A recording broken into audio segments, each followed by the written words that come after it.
guys, my name is Alana and welcome to another episode of Button Bash. A trailer for what may be the greatest MMO simulator of all time has been released by Coffee Stain Studios on their YouTube channel, and it's called Goat MMO Simulator. This is a free expansion for Goat Simulator, which, if you haven't heard of it, isn't exactly what it sounds like. I mean, yes, you're totally a goat, but your goal isn't to just like goat around eating grass or whatever goats do. Your goal is to do as much damage possible to stuff in the open world map, with the goat being able to jump, run, bash things, and lick objects.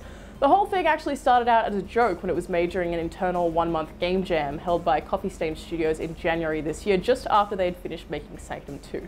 Their website lists Goat Simulator as the latest in goat simulation technology, bringing next-gen goat simulation to you. You no longer have to fantasize about being a goat, your dreams have finally come true. Yep, I guess it's also a little bit of a joke to play, but in the best way possible. My favorite feature is definitely the ragdoll mode, where you, a goat, go full ragdoll and the game's physics just take over. Now, Goat MMO Simulator isn't technically Goat Simulator the MMO. It's supposed to be more of an MMO simulator. The MMO part is simulated. It will have online multiplayer, but likely not to a massive extent. This is the trailer for Goat MMO Simulator, which is just released on Steam if you already own the original game, which, let's be real, you should.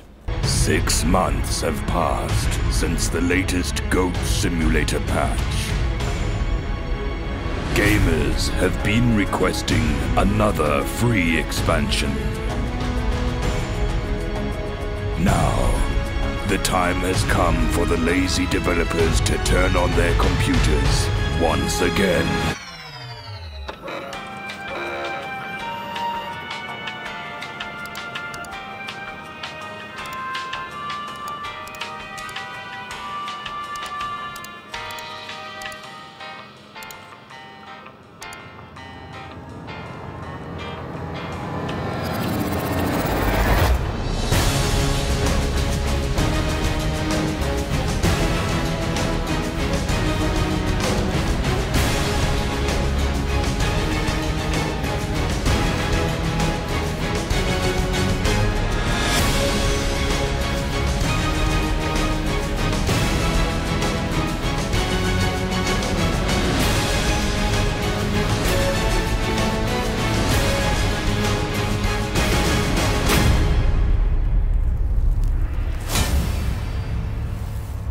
Sony spoke about the decision not to let players change their PSN names during an interview with IGN. Apparently it has nothing to do with technical barriers and more to do with anonymity, which actually really makes sense. Sony Computer Entertainment America's president and CEO Sean Layden said during the interview, "We don't want to make it so that you can go in, grief a bunch of people in Far Cry, change your avatar, change your username, go into COD and grief everybody over there. We want to stop that." And it's widely believed that a lot of harassment that pops up online is due to people finding comfort in being anonymous, and being able to change your username often provides that kind of thing in a way. It makes sense. That said, I think making people pay to change their usernames, even a small amount, would probably prevent that from happening. I don't think Xbox Live has been obviously negatively influenced by the ability to change gamer tags, but it is hard to say.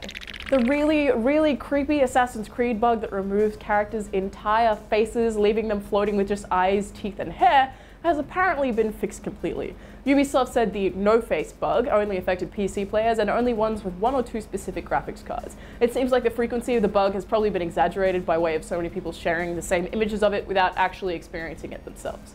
The bug was supposedly fixed with Unity's launch day patch and subsequent patches, with Ubisoft saying, "This should not be affecting any players who are allowing their game to be automatically patched as recommended with updates as they are released.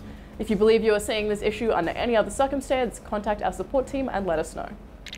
Along with a handful of Assassin's Creed Unity bugs, some Far Cry 4 players are experiencing major problems. It's just not a great week for Ubisoft.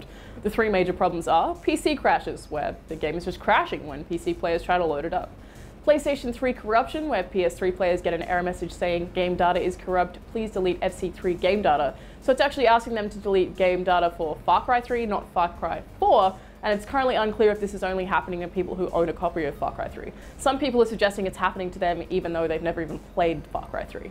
And finally, pre-order codes were supposed to be emailed to users who pre-ordered editions containing the Blood Ruby bonus mission.